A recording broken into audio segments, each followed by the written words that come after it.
You already know the story. 6 boys stranded on a deserted island, cut off from every adult and every rule. You know how it goes, because a famous novel told you, the civilization cracks, they split into tribes, they turn on each other, and by the end, there's blood on the sand. That book won its author a Nobel Prize, and it has been taught in schools for 70 years as a grim truth about human nature. Take away society, it says, and children become savages. Except it never happened.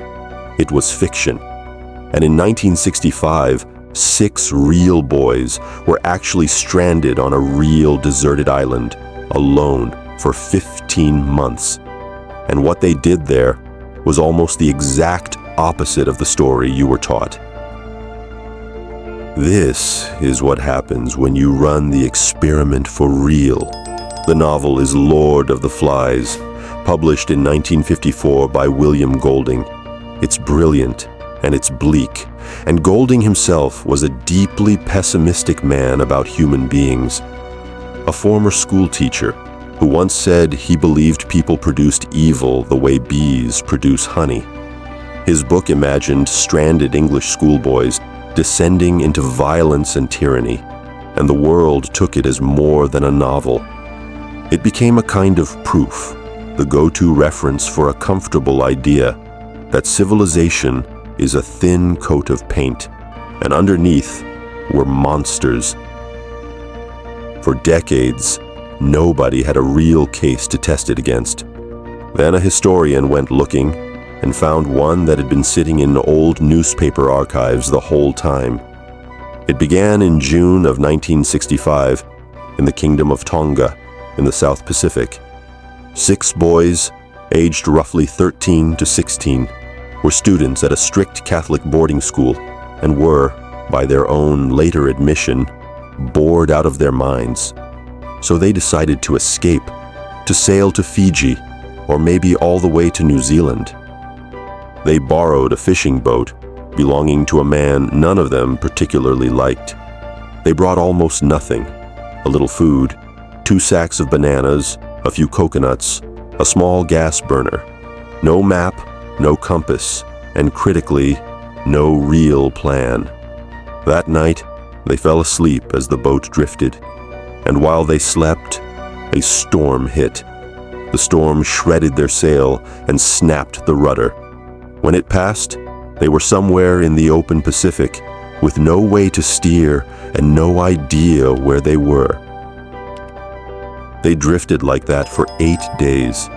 8 days with no food and no fresh water, catching rain in hollowed coconut shells, taking turns, rationing what little they had.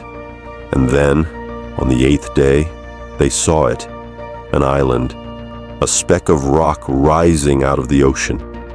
It was called Ata, and it had been deserted for a century, ever since slave traders raided it in the 1860s, and the survivors were relocated.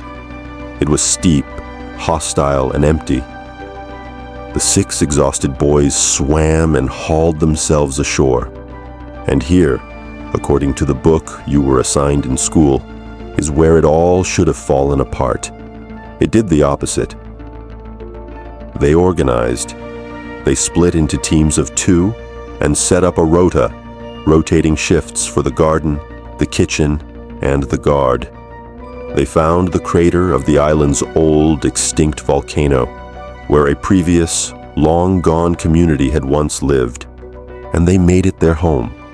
They found wild taro, bananas, chickens descended from birds left 100 years earlier.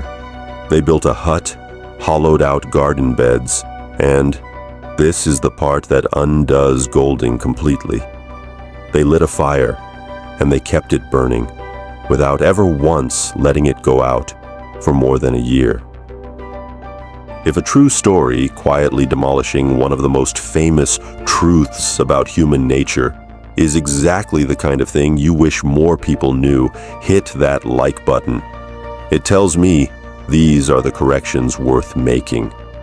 Tell me in the comments whether you'd been taught the Golding version as fact. And if you're not subscribed yet, now's the time. Because how they handled the two things that were supposed to destroy them, conflict and injury, is the whole point. They did fight. Of course they did. 6 teenagers alone for over a year. But here is what they did with it. When 2 boys argued, the rule they invented for themselves was simple.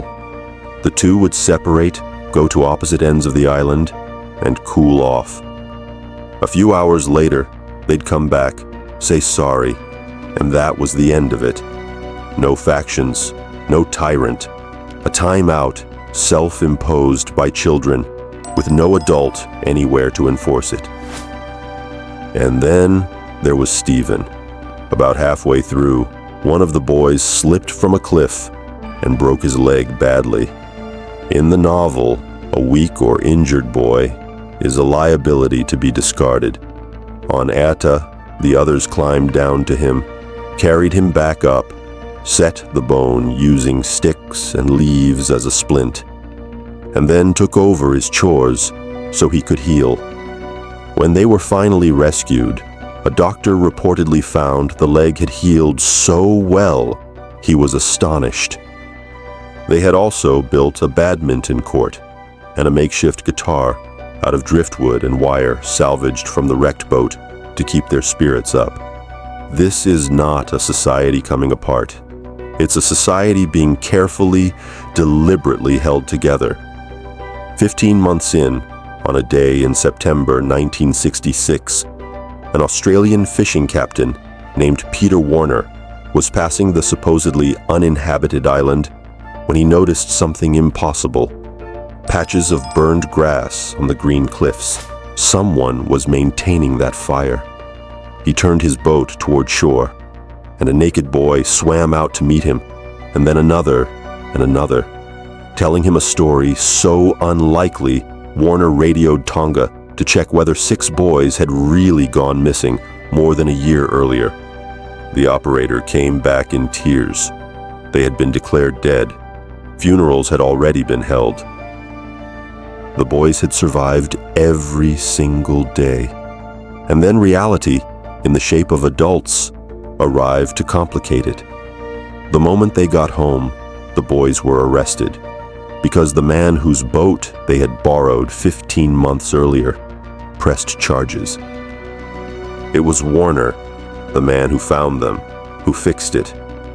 He bought the television rights to their story and used the money to pay off the boat's owner, who then dropped the charges. Warner went further. He bought a new fishing boat and hired the boys as its crew, so that the 6 who had survived a deserted island together could keep working together and finally see the world they'd set out to find in the first place. They got their adventure. Just 15 months, 1 shipwreck, and a broken leg later than planned. The book that told you children turn savage without rules is still on the curriculum. The 6 boys who proved it wrong spent a year and a half keeping each other alive with a rota, an apology rule, and a fire they refused to let die. One of those stories is fiction. We just kept teaching it as the truth. If you want more stories like this one, real, forgotten, hidden in the details the official version leaves out, watch the video that's on your screen right now. Here on It Sounds Like Fiction. But it's history. There's always one more secret waiting.